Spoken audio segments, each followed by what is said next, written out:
Hey, welcome back mga boss sa Bob Review in DIY. So tamang-tama, review. Wala na akong nai-review ngayon, naging busy tayo. Pasensya na sa mga followers ko, subscriber ko dito, mga viewers sa Bob Review in DIY. Pasensya na talaga.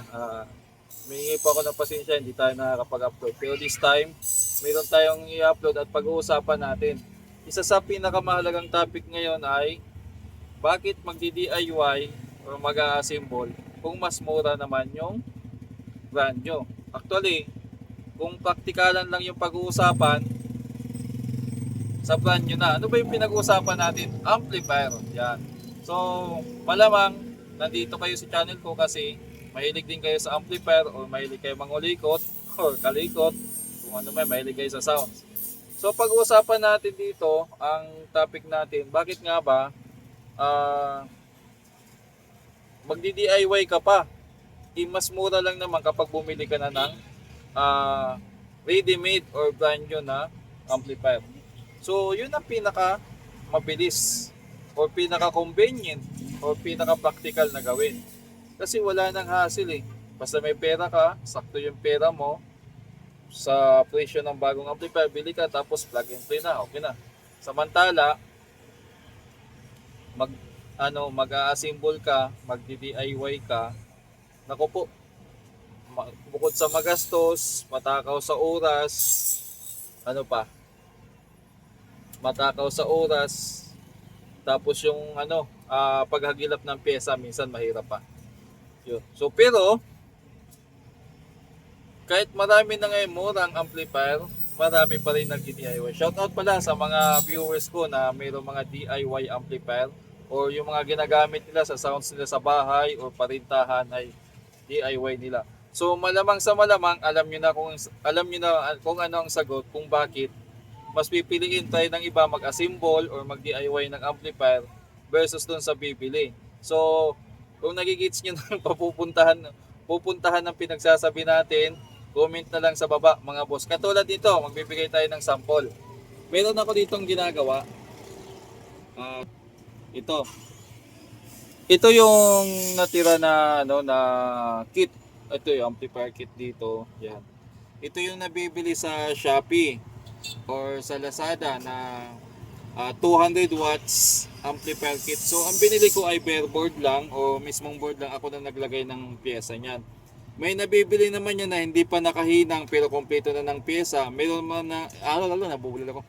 Meron namang nabibili na nakahinang na. So parang mas mura ata 'yon. Pero kung gusto niyo ng challenge at saka exciting part, bili kayo ng board tapos kayo mag-provide ng pyesa or bumili kayo ng naka-ready na rin yung pyesa, ihinangin na lang. So demo muna tayo dito kung ano yung meron sa amplifier kit na to. Ito ay isang mono version. Isa lang siya, mono kasi mono, isa lang. Yan. Isang channel lang. Mga boss, so anong meron dito? Meron siyang speaker terminal, input, volume, power supply, capacitor, board, heatsink. Yun. Ito na, isa-isay natin. Itong inasimbol ko ay hindi lahat bago yung pyesa. So yung ibang pyesa ay mga naitabi ko na ni-rescue ko or na-salvage ko na pyesa. Ano ba yung na-salvage? Nasalba. Kasi masama yung laging termino natin na pag sinabing salvage ay cutthroat agad. Hindi, na-salvage sa Tagalog, nasalba natin, na-save natin. Salba, yan. Okay, sa English, salvage. Okay, ito ay isang transformer galing sa Akai na hi-fi. So, yung hi-fi na yun ay patong-patong, mayroong tip-dick, tuner, equalizer, amplifier, kung ano-ano pa. Pero tip-dick, tuner, equalizer, at saka amplifier, parang 4 lang ata. So dito, naisalba ko yung ibang pyesa nun, pero yung iba, wala na. Ito, katulad dito, yung transformer niya, napakinabangan ko na ngayon. So, may kulukalawang pa, hindi ko pa nalinis yan. Ang supply nito ay siguro nasa 35.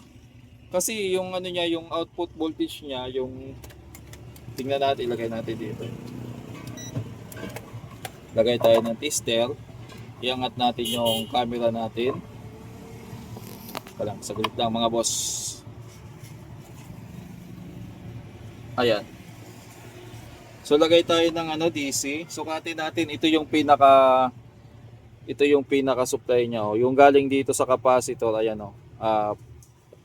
Positive voltage, negative voltage sa ground. Ayan. So lagay natin diyan. So mag-indicate ako sa ground ng itim, yung naman sa pula. So tingnan niyo kung ilang volts. Ayan, 39, ay hindi kita. 39, yan, 39, 39. Yan, 39. So, yung output niya siguro mga nasa 35, 34 ito, yung So far, kung 1980s to, mga 40 years na o 40 years old na tong malamang kaedadan ko or mas matanda ako or mas matanda sa akin. Punta naman tayo sa capacitor. Yung capacitor naman na ginamit ko dito ay na-rescue ko din yan or nakuha ko din sa, hindi ko lang maalala kung tawag dito kung sa Yamaha or sa Pioneer ko nakuha yan. So ayan, Nippon Kimikon yung tatak niya. 75 volts, 4,700 microfarad. So madalang ka lang makikita niya sa market ng ganyang capacitor. So kinuha ko din to sa component. Hindi ko na ma-recall kung anong component yon, pati yung brand. Yung ating rectifier diode o bridge type, yan. Original din yan mga boss, 80s din yan. Galing din yan sa receiver or tawag dito sa sinaunang GBC, hi-fi component yan. Ito, so malamang nasa 30 po 40 years old na rin yan. Ito siguro mga 10 to 20, hindi ko lang ma-recall. Ang pinakabagong bago talaga dito yung board. Yung ibang pyesa niyan ay dito halos puro bago. Maliban na lang sa mga power transistor. Yung power transistor niyan ay bunot din. Meron ako dito mga bunot na pyesa katulad niyan. Yan, may mga bunot. Tinatabi ko kasi pwede pa.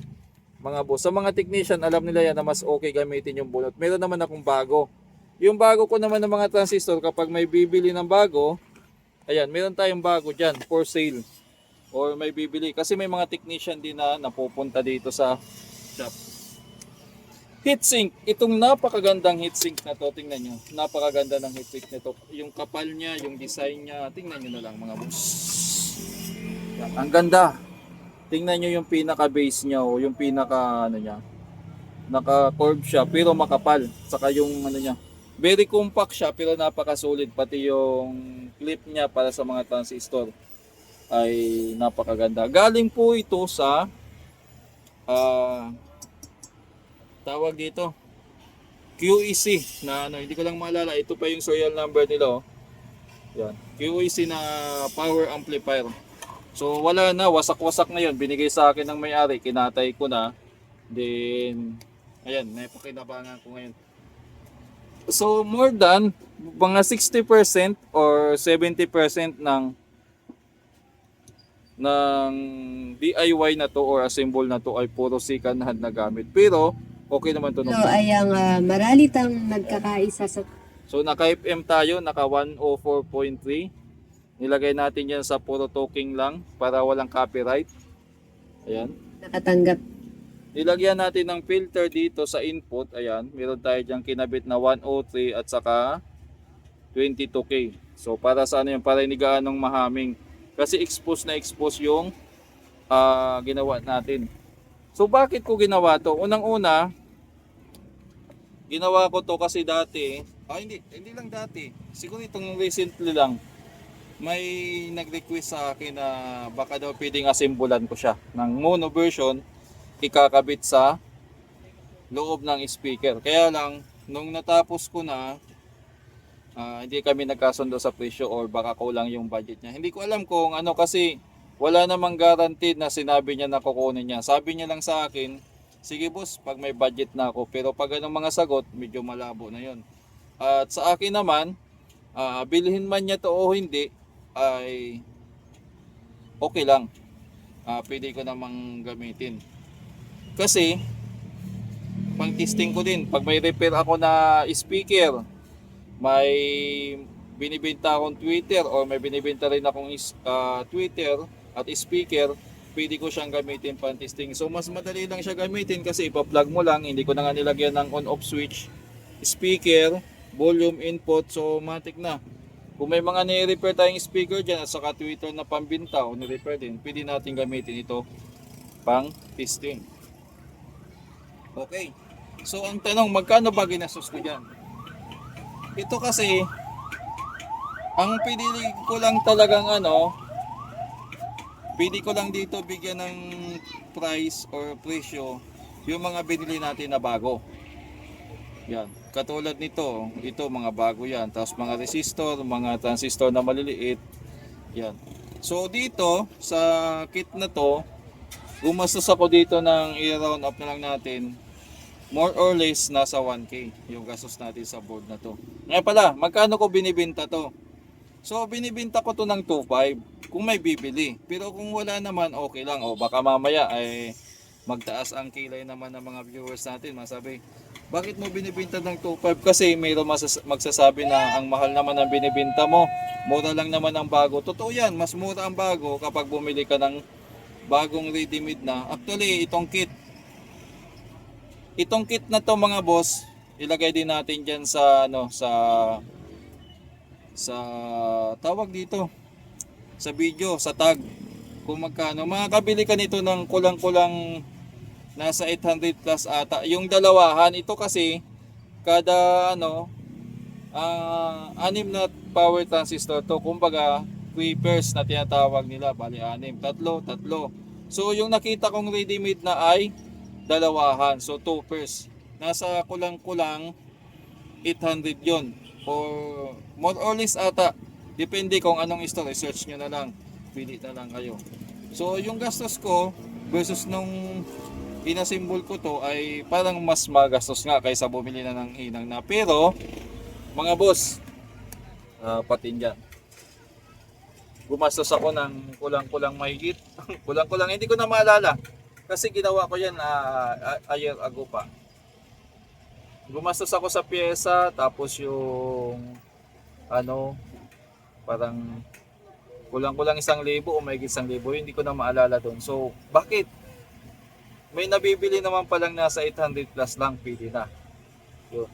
Mga boss, iba kasi yung pleasure o iba yung pakiramdam o iba yung feeling kapag ikaw mismo yung naghihinang, nagkakabit ng pyesa, nagtatanim, nagbabasa.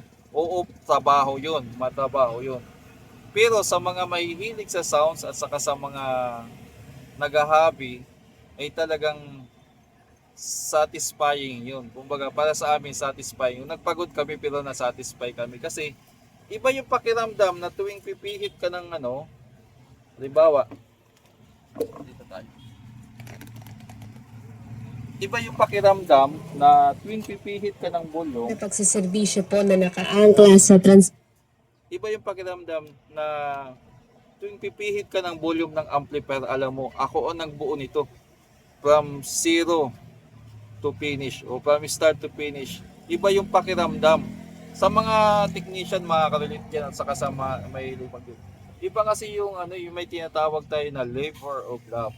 Iba yung pakiramdam na ako yung naglagay ng pyesa, ako yung nag-design, ako yung nagpagod, naghanap, ako yung maingat na pumili ng mga makakapal na resistor na ilagay, pati yung mga pag-check ng ng gain or HFE gain ng mga transistor na magmamatch, magprepare para sa differential o kaya sa ako yung pumili ng heatsink na gagamitin. Iba kasi yun mga boss. Sa mundo kasi ng DIY, assemble, amplifier, ano pa ba tawag natin dyan? May mga bagay na priceless. May mga bagay na hindi mabibili ng pera. May mga bagay na or may mga pagkakataon na tabunan mo ng pera, hindi mababayaran. Iba yung kasiyahan. Kumbaga, ang kasiyahan ng tao. Iba kasi talaga yung pakiramdam kapag ikaw mismo yung bumuo ng So, yan exclusive lang yan sa mga hardcore na may hilig sa sounds, or mga electronic enthusiast, iba. Pero kung basta lang for utility lang gamit nyo, wala naman kayong ganong hilig, basta may magamit lang, bili kayo ng bago. Not worth it na gagastos ka ng pera. Pero kami, hanggat maaari, mag-aasimbol at mag-aasimbol kami. Sinasabi ko na kami kasi kasama na ako. Yun. Katulad dito, sabihin natin, oo, binibinta ko yan. Binibinta ko. Ang makakabili lang din ito, sa presyo na sinasabi ko, yung nakaka-appreciate lang din na mag-assemble. So, para sa makakabili nito, masasabi lang worth it. Pero sa practicality, malamang magsasabi yung iba, nako, mahal naman ang binta yan. Oo, totoo yan. Kasi isipin mo, yung assemble na to, 2.5. Tapos, makakabili ka na ng second hand na concert pipe auto niyan. Stereo pa. May tone control, may mic, may sabihin natin, gagamitin mo na lang. Samantala ito, mono lang. Tapos binibinta mo ng 2.5. Ang mahal naman yan, boss babo. Parang ganon. Parang ganon. Kung practicality nga pag-usapan, wala na. Kaya sa tingin ko, kung sino man makakabili nito, nakaka-appreciate lang talaga. Yung totoong mas malalim yung appreciation sa pagsa-sounds o sa mundo ng DIY or pag-a-assemble ng amplifier. Yun lang yung masasabi ko dito mga boss. So, share na natin. Maraming salamat.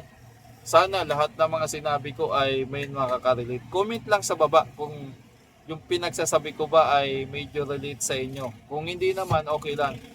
Maraming salamat mga boss at pag nagkataon, tuloy-tuloy tayo mag-upload. Maraming salamat. See you sa next video ko. God bless po.